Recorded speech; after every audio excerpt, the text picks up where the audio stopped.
So I'm Baptiste. I'm here with an NGO that's called Avenir Climatique, and that aims to make energy and climate issues a priority in France. And so it's a bit like the Fresk. There are lots of similarities.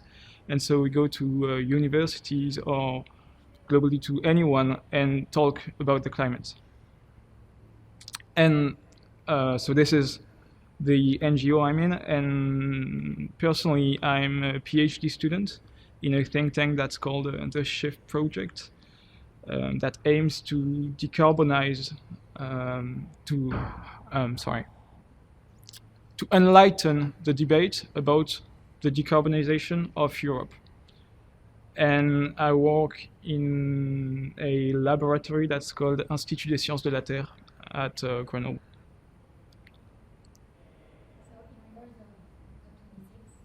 Yes. First of all, can you explain what has been done with the Paris Agreement with COP26, and maybe also give us a little bit of context of the situation back then, and now what is happening in terms of the main energy challenges right now? Okay. So we have to keep in mind that in Paris, the parties signed the agreement, but they each have to decide how they are going to contribute. And these contributions can take a lot of different forms and do not all have the same degree of precision. So they have to say, the carbon emissions in my country are going to decrease by this amount at this time of this point in time, sorry. And there is nothing about energy in it, in the Paris Agreement. So before COP26, we knew that if all the parties respected their NDCs, so the nationally determined contributions, we would be at a global warming of more than 2 degrees, 2.3, I think. And now new NDCs have been updated, and especially India at the beginning of the year, which is a huge change, with a peak of, carbon neutrality in 2070.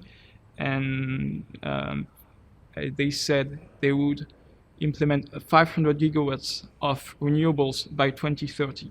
So this is concerning energy in India. So they specified it, but they don't have to. And today, at COP26, the president decided to put energy as an agenda item. And so there have been some bilateral agreements about some energy goals, but it's not in the Paris Agreement.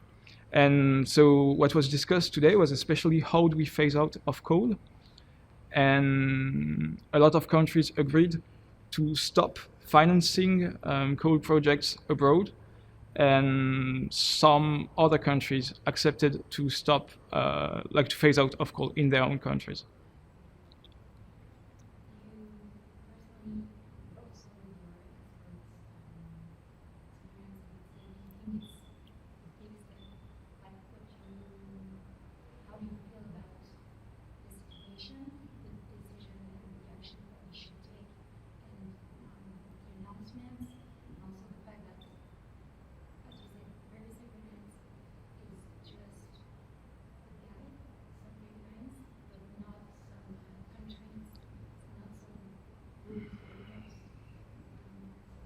Yeah, and I think it's not at COP that we decide for a project society, and that's the issue. It's that it's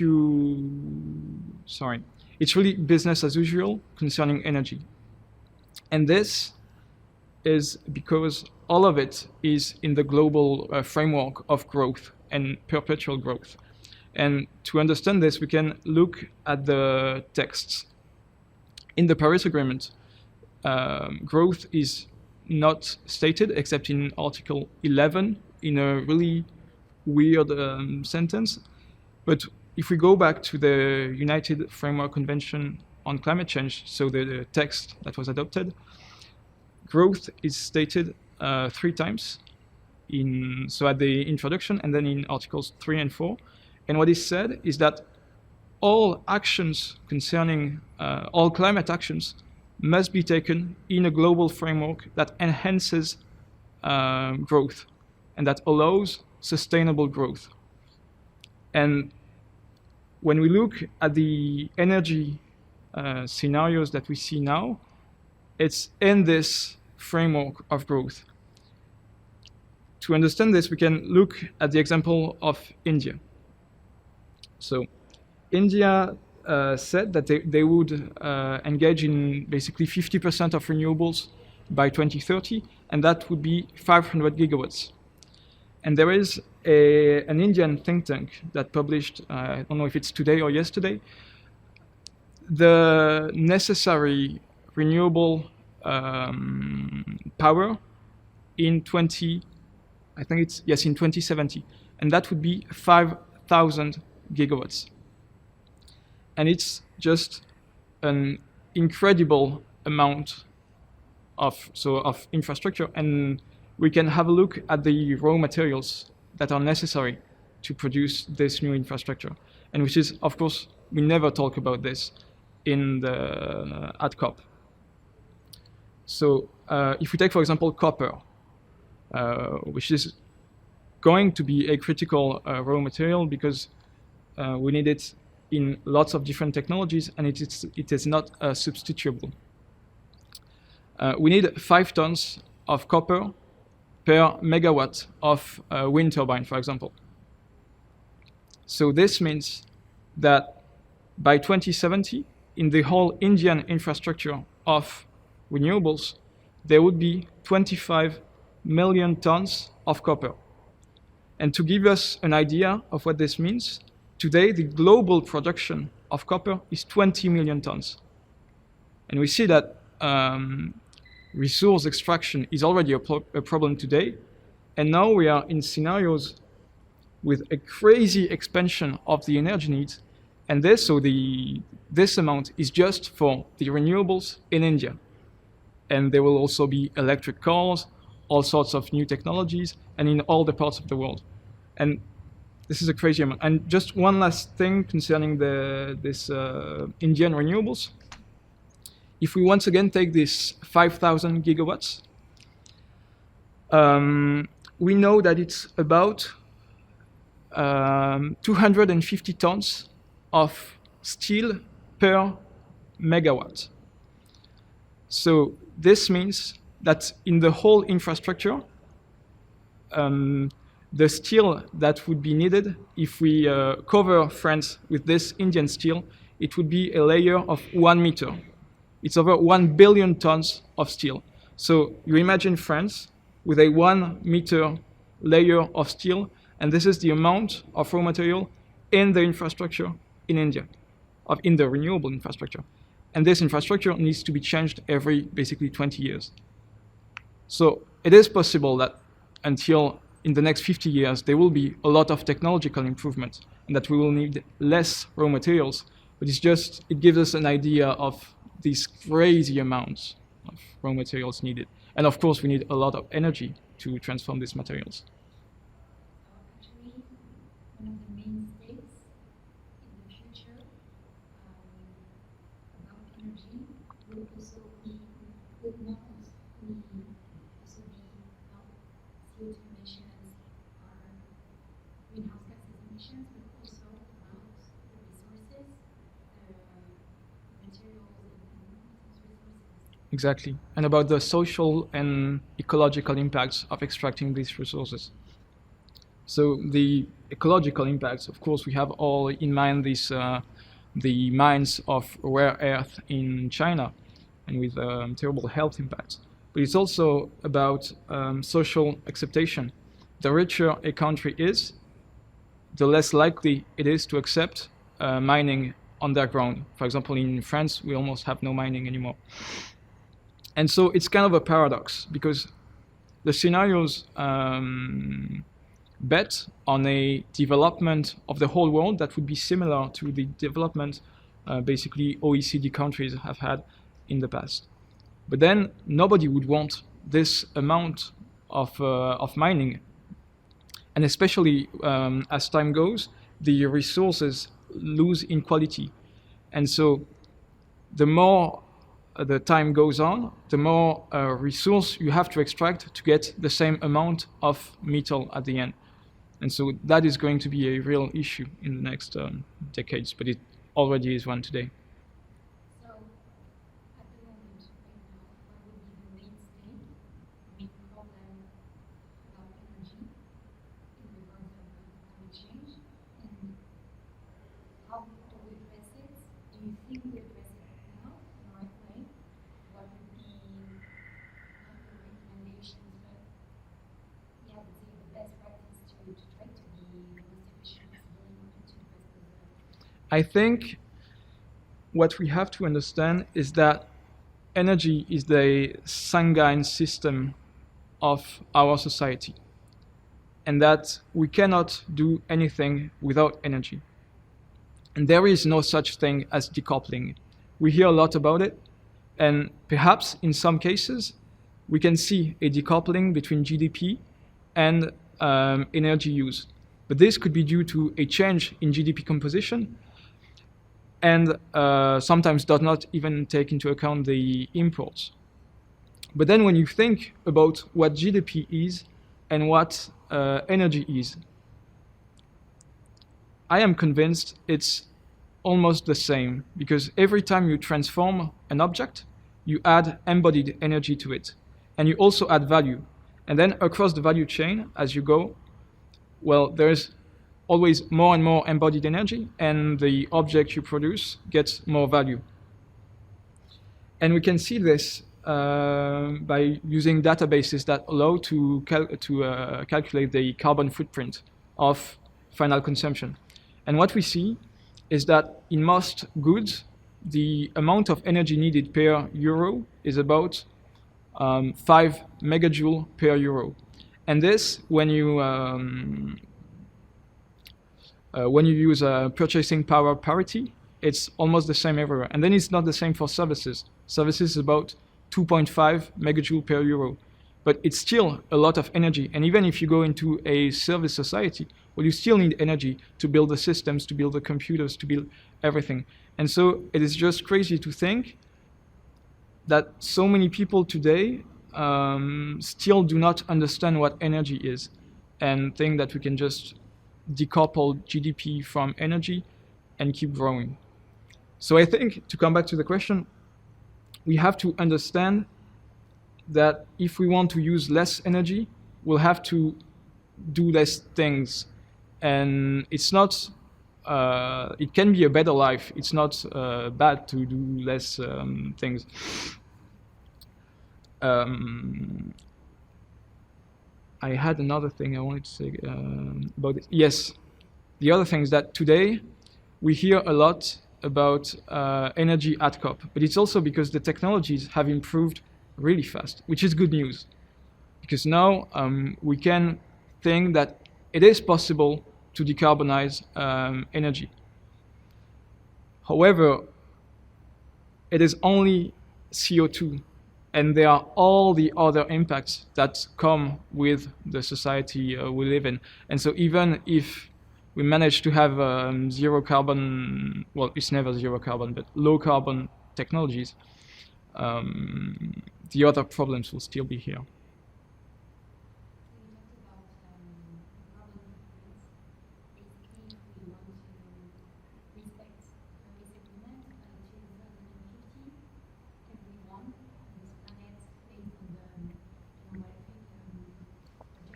Yeah. Will have to be not to emit under 2 tons of CO2. Yeah. What do you think would be the main leverage in order to reach this point? What do you think of sensitizing people, as you said before, we have to do less things, but it doesn't mean that we will be less happy. Yeah. What do you think about this leverage as a social leverage, but also in terms of individual and collective action?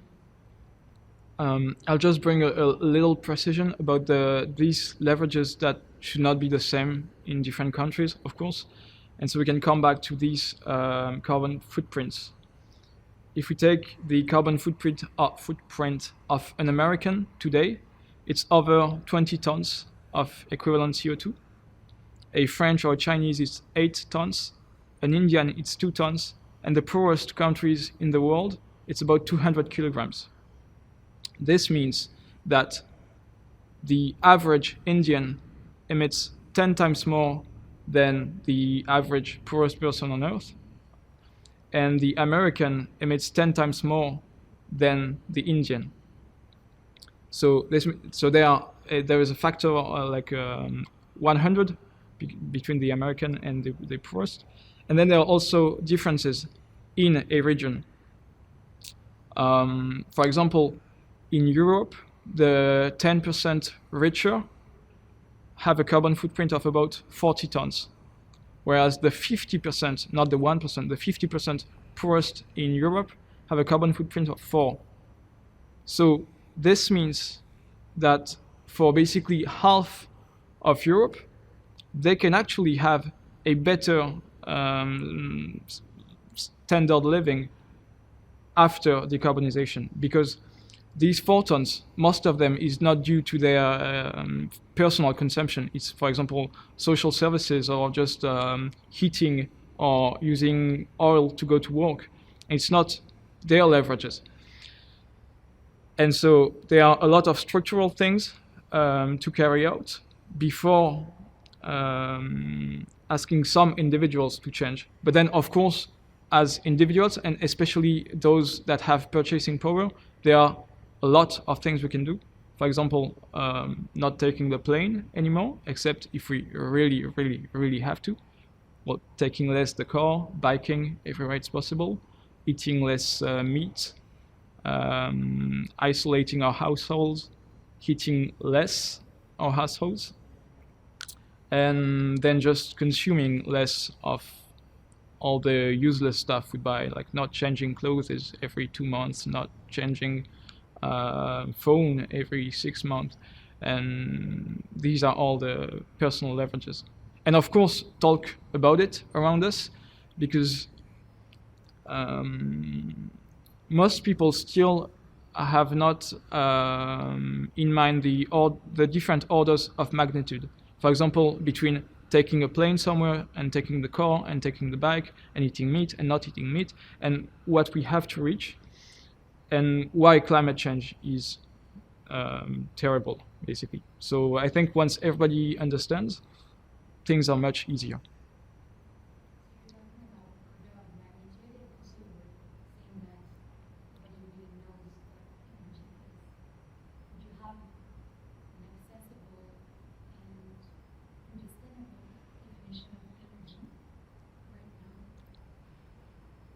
Energy is what shapes the world.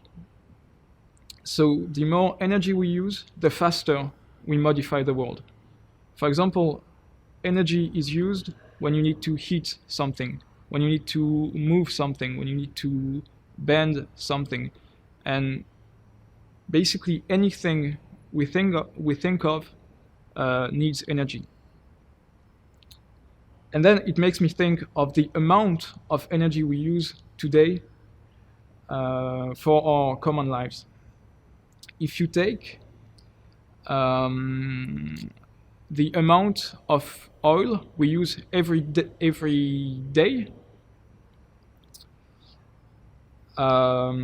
it's 100 million barrels of petrol, of oil, which is 1 barrel is 160 liters. And this means that if you pile them up, one over another, in 5 days you go to the moon. You have a stairwell to the moon with these 500 million barrels of petrol. And if you put them one next to the other, in a single day you go all around the Earth at the equator. So this is what we mean when we say it's the Sanguine system of the world.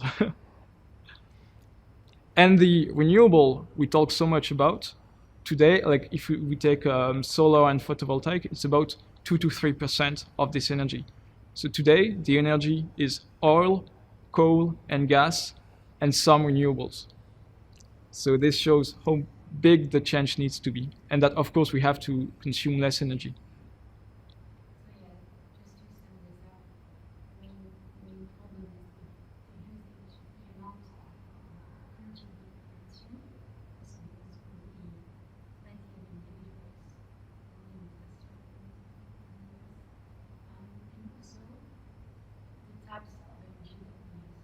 Yes. Regarding COP26, what were your expectations with this current situation? You were able to in France or another country, and what did you think so far of the announcements, the policies? What do you think is going to happen at the end of COP26 in terms of energy? Well, I was very pessimistic about COP26 before it was postponed due to COVID, because it was with another administration in America, and we know that if the US hadn't been here, well, maybe it would not have motivated so many countries to make efforts. And now we've seen in the last few months a lot of countries engaging in carbon neutrality. We saw this projected global mean temperature reduce from, I think it was 2.9 to 2.3 before COP, due to different steps taken. And now, as we said before, it's even lower, 1.9. So it means that in terms of political statements, Paris Agreement is within reach for the 2 degrees, and it could be within reach for the 1.5. The 1.9 degrees is about 50% chance to keep under 1.9 if all the parties respect their engagements. But then we come back to how the Paris Agreement works. Of course, if a country is always sovereign, I don't know how to say this in English, and so they can decide whether or not they will respect their NDCs. And for example, in France, we have carbon budgets, and we saw that, so the law was passed in 2015, and the name of the law is of course interesting. It's the law for the energy transition and green growth.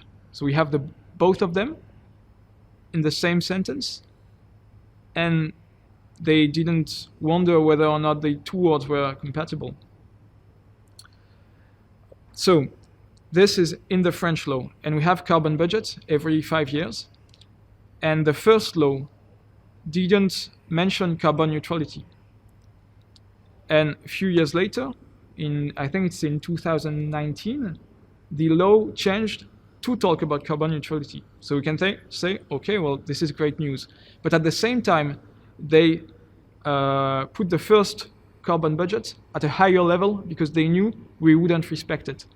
So it's a kind of schizophrenic mode of thinking, saying, okay, we didn't do it today, but don't worry, we'll do better tomorrow.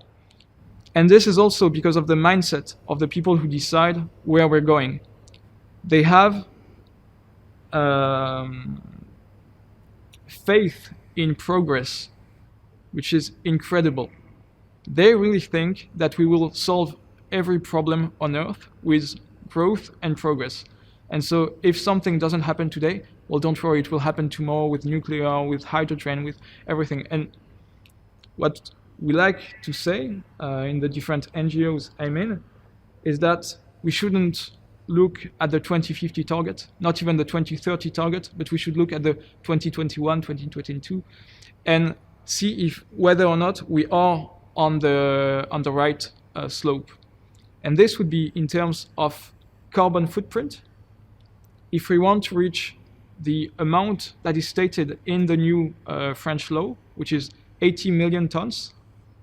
It's in inventory, but if we say we have to reach it in footprint, we have to decrease our footprint by 6% every year.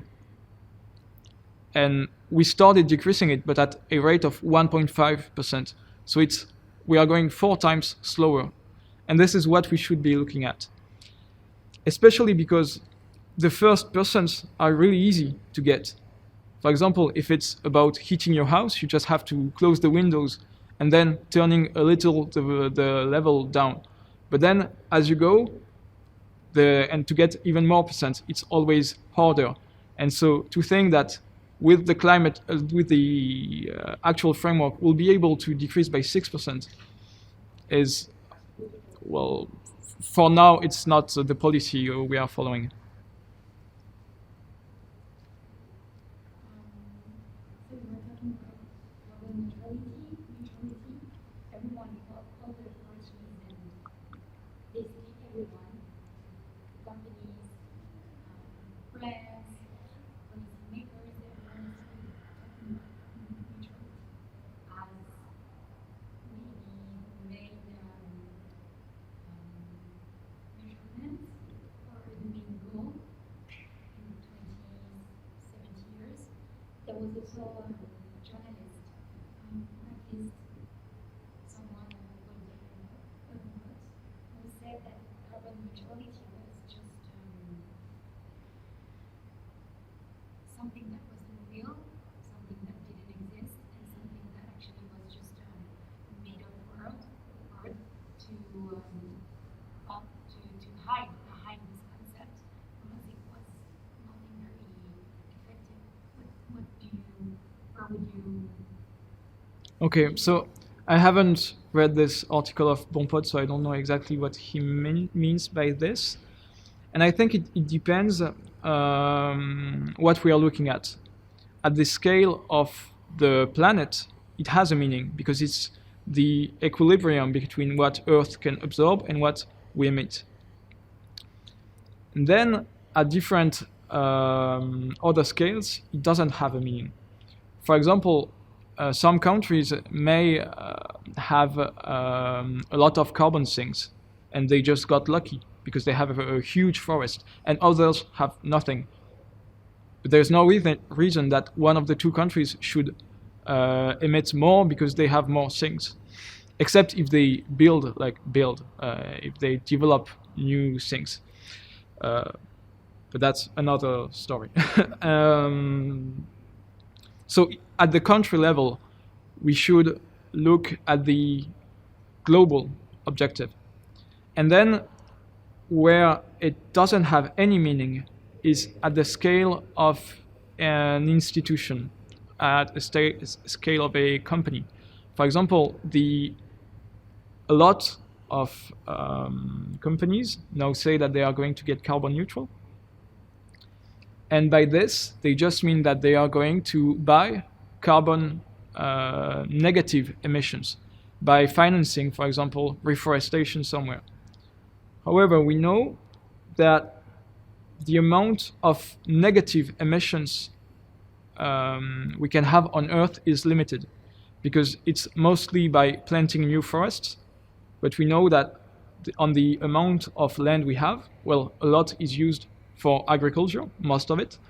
Some is desertic and we can't do anything about it, and the rest of it we live in. And what's left is basically forest or already biodiversity. So there are some places in which we can help forests to develop, but it's really limited. And so what's happening now is that a few entities, in order to have the right to pollute and to keep, well, doing business and earning a lot of money, get all the negative emissions from, especially from countries that don't have the financial means to develop these things. So if we look at the level of an institution, what needs to be done is first to calculate the carbon footprint of this institution, then do everything that's possible to decrease this carbon footprint, and finally finance carbon sinks, but that will be a contribution to the fact that we reach carbon neutrality, but not be imputed to their emissions, because what they emit is in the air and will stay there.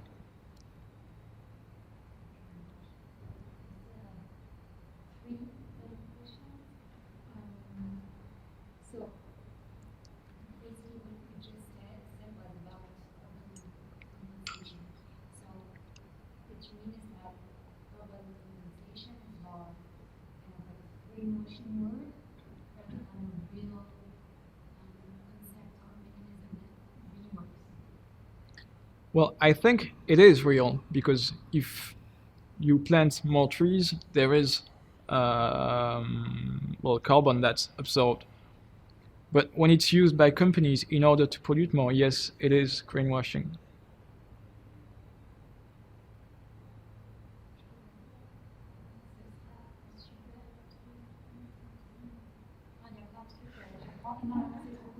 Sorry. Second last question. So there is the Article 6 from the Paris Agreement, which hasn't been really agreed on. And it's mostly about taxing. What do you think about taxing the energy, carbon emissions? Can you link it to also social problems? What do you think that this article can be signed up? Can be signed? What do you feel about taxing the energy and the carbon emissions? Well, I'm not at all an expert on this question. What we've heard yesterday in the plenaries was that many countries feared that this taxation would be a real burden for them, because they are highly dependent on oil exportations. And we're not talking here about Russia or Saudi Arabia, the big countries, some really small producers, and that have basically like 50% of their GDP that depends on oil. So we have to find frameworks to help these countries. And then concerning how it could work at the scale of the world, I don't really have any idea about it. I know that one huge problem in the European trading scheme that we already have is that there is no planification of the price of carbon. And this, like, no, I don't know how to say, prix plancher, bottom price, basically. And that means that if, for example, a company makes cement and wants to invest in a new infrastructure that would allow them to make cement with a lower footprint, well, if they are not sure that in 1 year, 2 years, 5 years, the price of carbon would be of that amount, then they just can't do it. Otherwise, if they do it, like if they are honest about what they want to do and to lower the carbon footprint, well, they just won't be competitive enough as compared to the other countries. And now there's what we call the the border adjustment mechanism. I don't know if that's the word. Which means that basically now we'll be able to tax the products that are imported in Europe at the same level of what we tax in Europe. And because before this, basically the biggest polluters were not taxed, because if they were, then the same thing would arrive. They would just lose business because, for example, we could buy cement from North Africa that would be cheaper than the cement we produce in France. So that, I think, doesn't really answer the question about Article 6, because I don't follow it. But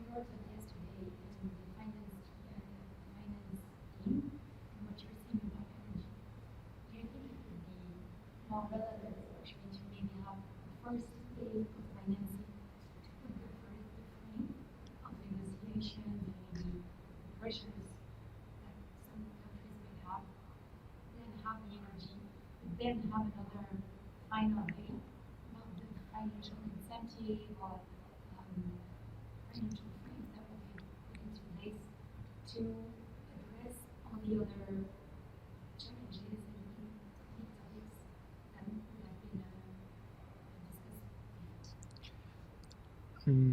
I think that the way COP works is that before coming, the countries decide what they're going to give and what they're not going to give. They define their red line, basically. And so they know what they're going to do on each subject. And we see this, for example, by ministers that have pre-recorded their statements. So I'm not sure that changing the order of the plenaries would change anything because the decisions are already taken. And then what happens at COP is that basically the last days of the second week, the ministers come back and they are the ones who decide whether or not they change the red line. But the plenaries is just to implement what has already been decided. At least that's my point of view, but maybe it's not exactly that way and it could change. So basically, assuming that negotiations and also, for example, people from different biodiversity entities who are mandated to negotiate, also other NGOs, it's useless. Well, I don't think it's useless at all, because if we have to reach a consensus, then someone at some point in time will have to move their red lines. But I think it happens all over the year and not just at COP, like between one day and the other, especially for the plenaries. Okay, for the last question, which is maybe anticipating what you will say, but what's your thoughts on COP? Is it your first COP? No, it's my second COP, and I've also assisted to different subsidiary body and meetings, and to the climate technology meetings as well. So, with this COP, what is your thoughts? Do you think it will change stuff?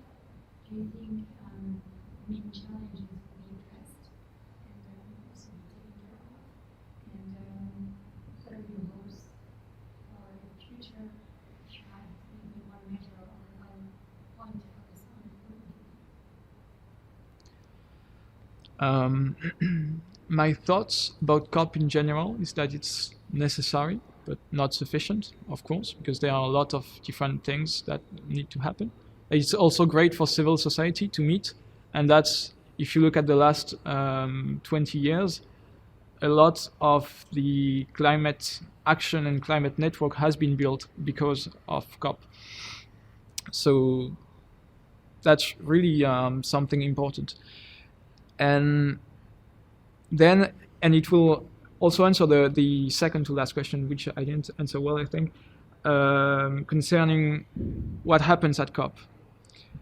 We had a great example this morning at the plenary, which, it's not in the plenary, it was in the newsletter Echo, I think, or whatever.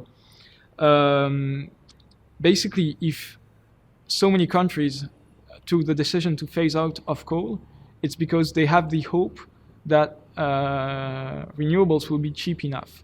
And this is due to the incredible amount China has invested in renewables. But if the climate technology, like if the renewable technology was not ready, then they would not have agreed on it. And so the decisions comes when the solution is already here. So I think COP is really important because it's game theory. If somebody moves alone, they lose. And if everybody moves together, everybody wins. But then we cannot hope for much more than this, I think. And especially not for the people who take the decisions, to choose a more sustainable society, because we come back to the growth issue before. However, it could be a nice place for civil society to dream about the world we want, and then we have to go back home and fight for this world. My last question maybe we're talking about progress. This is the first time we're seeing progress. We're believing way too strongly in progress. But the thing is that also we're in this technological solutionism, I don't know how to say it in English. How do you think we can manage to get out of this idea, this common tale that says that we need to progress, we need to have the technology to get out of the problem that we are facing? I think that there is a really problematic issue in the world today, is that the activists say that progress, how could I say this? That progress will not save us. And that the people in front of us say, well, how do you know this? And they give to us the burden of proof, whereas it would be upon them to have this burden of proof. And what's really important today, I think, is to follow prudential scenarios. And for example, I study metals, and we see an incredible improvement in the energy intensity to dig and transform metals. However, when we put it in equation and see the evolution of the concentration of the metals in the Earth crust, we know that it will not last forever. So there are scientific proofs that come to tell us that progress will not save everything. But then there is also at the end, I think it's all a matter of belief, because we can choose to believe that it will save us, and we can choose to believe that it will not save us, and neither of the two can prove the other wrong. So what we have to say is that